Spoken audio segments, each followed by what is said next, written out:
नमस्कार। दोपहर समाचार में आपका स्वागत है।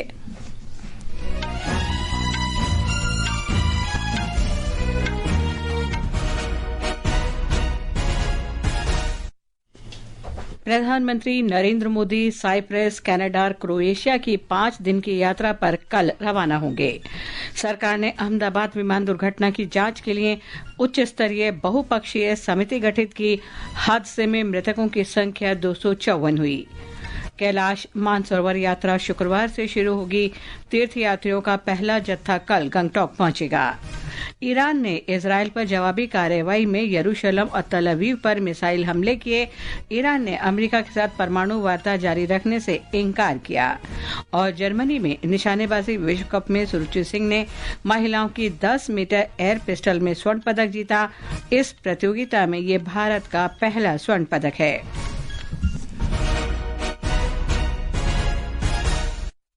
दोपहर समाचार के साथ मैं लवली निगम।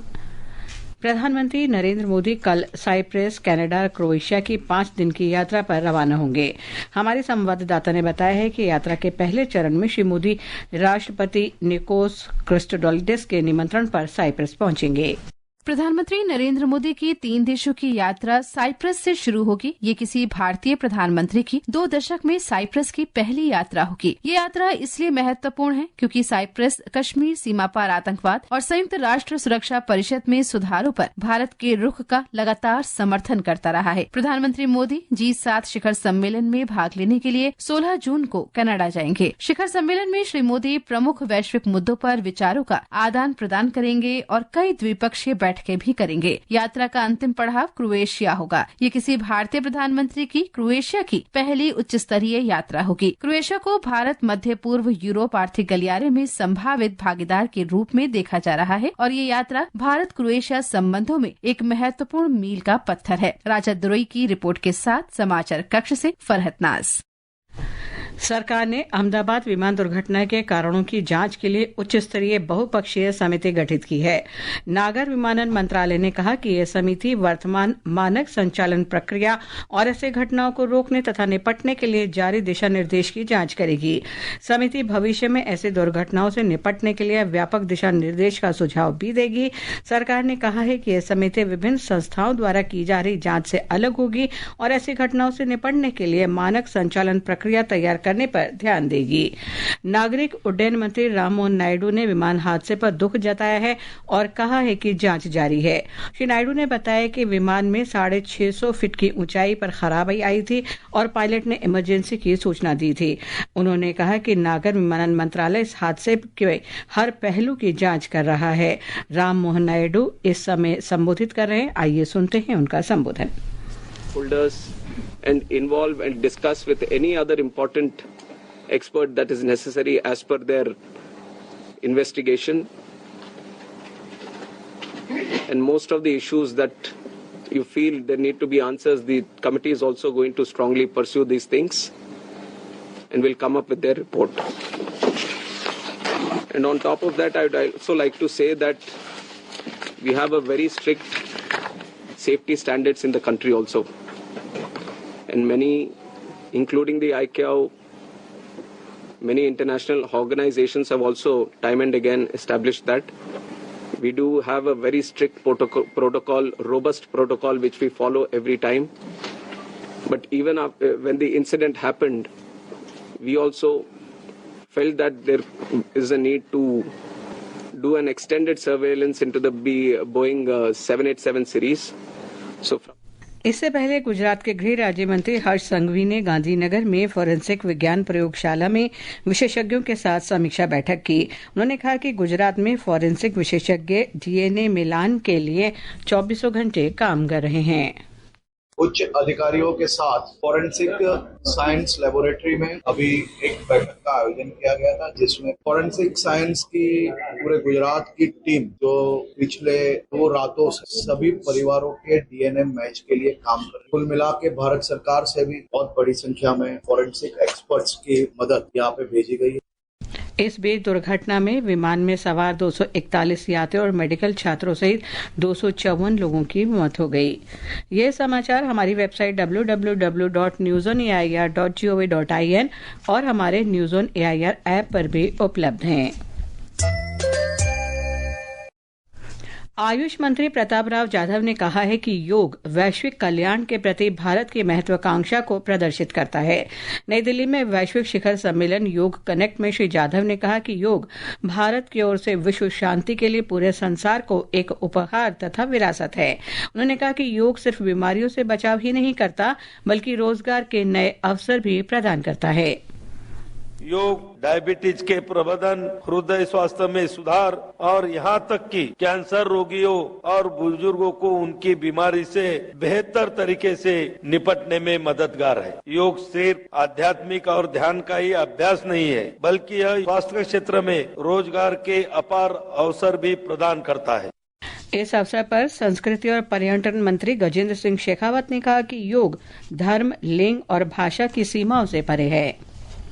योग भारत की प्राचीन परंपरा का अमूल्य उपहार है। ये मन, शरीर की एकता, विचार और क्रिया, संयम और पूर्ति, मनुष्य और प्रकृति के बीच में सामंजस्य, स्वास्थ्य और कल्याण के लिए एक समग्र दृष्टिकोण का प्रतीक है। विधि और न्याय मंत्री अर्जुन राम मेघवाल ने वैकल्पिक विवाद समाधान के लिए विशेष तंत्र बनाने की आवश्यकता पर बल दिया है, जिसमें बीच बचाव, मध्यस्थता और समझौता शामिल है।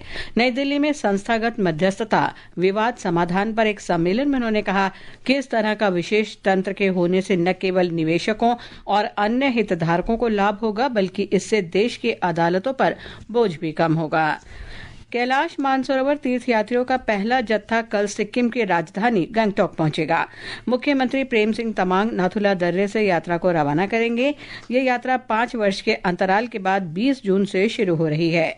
पर्यटन और नागरिक उड्डयन विभाग के अपर मुख्य सचिव CS राव ने आकाशवाणी समाचार को बताया कि तीर्थयात्रियों का हर जत्था 11 से 12 दिन में कैलाश मानसरोवर की यात्रा पूरी करेगा।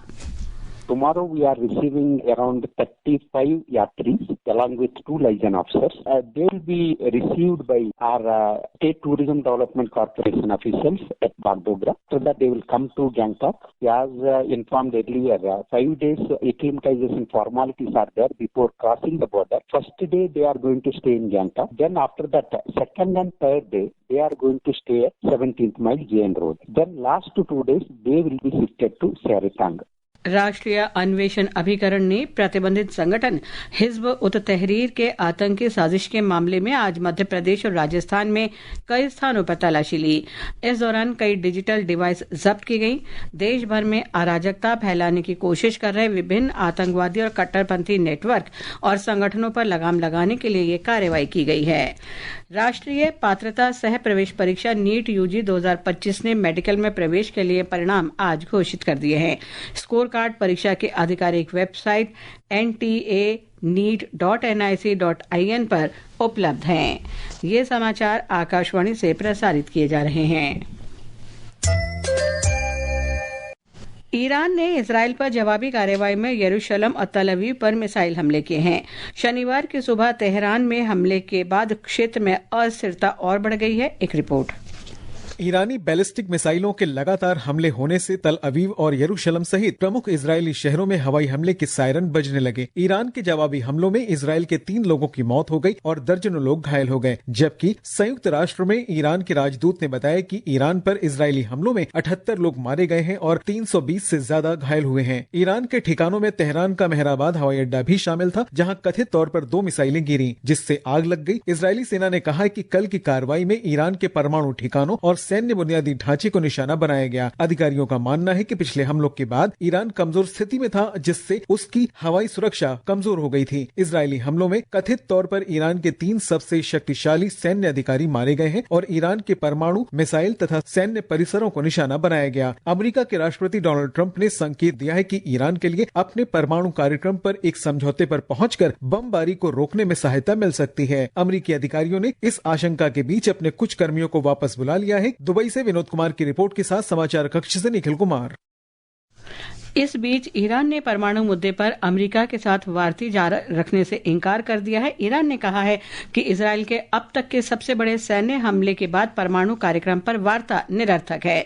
इससे पहले ईरान ने अमेरिका पर इजरायल के हमलों में शामिल होने का आरोप लगाया था, लेकिन अमेरिका ने इसे खारिज कर दिया था। विदेश मंत्रालय ने ईरान में भारतीय नागरिक और भारतीय मूल के लोगों को मदद देने के लिए भारतीय दूतावास के आपातकालीन नंबरों पर संपर्क करने को कहा है।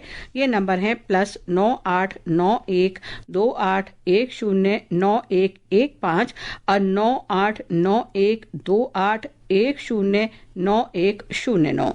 इससे पहले दूतावास ने एक दिशा निर्देश में सभी भारतीय नागरिकों और भारतीय मूल के लोगों को सतर्क रहने, अनावश्यक गतिविधियों से बचने, दूतावास के सोशल मीडिया अकाउंट को फॉलो करने और स्थानीय अधिकारियों के सुरक्षा प्रोटोकॉल का पालन करने का आग्रह किया था। वायुसेना प्रमुख air chief marshal AP Singh ने कहा है कि ऑपरेशन सिंदूर वायुसेना के अद्वितीय कौशल का उत्कृष्ट उदाहरण है। हैदराबाद में वायुसेना अकादमी में संयुक्त स्नातक परेड में श्री सिंह ने कहा कि ऑपरेशन ने सशस्त्र बलों में बेहतर समन्वय और एकीकरण को प्रदर्शित किया है। वायुसेना प्रमुख ने 254 फ्लाइट कैडेटों के प्री कमीशन प्रशिक्षण को पूरा करने पर शुभकामनाएं दी। I must compliment all on parade for an outstanding performance with immaculate turnout and crisp drill movements. I congratulate all of you for successfully completing the rigorous training and being commissioned as officers. Special congratulations to the officers from Indian Navy, Indian Coast Guard and the trainee from Vietnam for earning the coveted wings. We are as proud of you as your own services. भारतीय सेना में आज 419 नए युवा अधिकारी शामिल हुए। उत्तराखंड के देहरादून में भारतीय सैन्य अकादमी में पासिंग आउट परेड आयोजित की गई, जिसमें 451 कैडेट ने भाग लिया। ब्यौरा हमारी संवाददाता से। IMS स्थित ऐतिहासिक चटवट भवन के समक्ष आयोजित इस परेड में कुल 491 जेंटलमैन कैडेट ने अंतिम पग पार कर सेना अधिकारी बनने का गौरव प्राप्त किया। इसमें से 32 कैडेट मित्र राष्ट्रों से थे, जो प्रशिक्षण पूर्ण कर अब अपने अपने देशों की सेनाओं में शामिल होंगे। परेड का निरीक्षण श्रीलंका के सेना प्रमुख लेफ्टिनेंट जनरल BKGM लासांथा रोड्रिगो ने बतौर रिव्यूइंग ऑफिसर किया। इस अवसर पर युवा कैडेट ने अनुशासन, परिश्रम और सैन्य गौरव का अनुकरणीय प्रदर्शन किया। सैनिक परंपराओं और गौरवशाली विरासत के बीच ये आयोजन देशभक्ति की भावना से ओतप्रोत रहा। प्रशिक्षण अवधि के दौरान समस्त उत्कृष्टता के लिए sword of honour Annie Nehra को प्रदान किया गया। ऑर्डर ऑफ मेरिट में रोनित रंजन नायक पहले स्थान पर रहे और उन्होंने स्वर्ण पदक प्राप्त किया। एनी नेहरा दूसरे स्थान पर रहे, जबकि अनुराग वर्मा ने तीसरा स्थान हासिल कर कांस्य पदक प्राप्त किया। साक्षी सिंह, आकाशवाणी समाचार, देहरादून। उत्तर पश्चिम भारत में आने वाले दिनों में भीषण गर्मी से राहत की उम्मीद है। मौसम विभाग के वैज्ञानिक नरेश कुमार ने आकाशवाणी समाचार से बातचीत में कहा कि आज शाम को पंजाब, हरियाणा, दिल्ली और आसपास के क्षेत्र में गरज के साथ बारिश हो सकती है। आज पूरे रीजन के लिए हमारा ऑरेंज अलर्ट है, starting from Rajasthan, then Punjab, Haryana. लेकिन जैसे दिन के टेम्परेचर के साथ ज्यादा रहेंगे तो रात के टेम्परेचर भी आज भी ज्यादा रहने का अनुमान है। मेन हीट वेव के साथ वार्म नाइट भी रहेगा और कल से ऑलमोस्ट सारे रीजन में इम्प्रूव। देखिए, अगर बारिश की बात करते हैं तो नॉर्थ वेस्ट इंडिया की, तो अभी एक वेस्टर्न डिस्टर्बेंस है, जो भी टेम्परेचर इम्प्रूव होंगे वो उसी के कारण होने का अनुमान है। आज भी हमारा अनुमान है कि पंजाब, हरियाणा, NCR, दिल्ली कहीं न कहीं इवनिंग या late evening thunderstorm rainfall activity हो सकती है। वो आने वाले 2 से 3 दिन कंटिन्यू रहेगा। मौसम विभाग ने तटीय कर्नाटक, दक्षिण आंतरिक कर्नाटक, केरल, कोंकण और गोवा में अगले 2 दिन के लिए तेज वर्षा के कारण रेड अलर्ट जारी किया है। सुरुचि सिंह ने जर्मनी में निशानेबाजी विश्व कप में महिलाओं की 10 मीटर एयर पिस्टल फाइनल में स्वर्ण पदक जीता। सुरुचि ने कल एक रोमांचक फाइनल में विश्व कप में अपना तीसरा स्वर्ण पदक जीता। इस प्रतियोगिता में भारत का ये पहला स्वर्ण पदक है। अंत में मुख्य समाचार एक बार फिर। प्रधानमंत्री नरेंद्र मोदी साइप्रस, कनाडा और क्रोएशिया की 5 दिन की यात्रा पर कल रवाना होंगे। सरकार ने अहमदाबाद विमान दुर्घटना की जांच के लिए उच्च स्तरीय बहुपक्षीय समिति गठित की। हादसे में मृतकों की संख्या 254 हुई। कैलाश मानसरोवर यात्रा शुक्रवार से शुरू होगी। तीर्थयात्रियों का पहला जत्था कल गंगटोक पहुंचेगा। ईरान ने इजरायल पर जवाबी हमले में यरूशलेम और तल अवीव पर मिसाइल हमले किए। ईरान ने अमेरिका के साथ परमाणु वार्ता जारी रखने से इनकार किया। जर्मनी में निशानेबाजी विश्व कप में सुरुचि सिंह ने महिलाओं की 10 मीटर एयर पिस्टल में स्वर्ण पदक जीता। इस प्रतियोगिता में ये भारत का पहला स्वर्ण पदक है। इसके साथ ही दोपहर समाचार का ये अंक समाप्त हुआ। नमस्कार।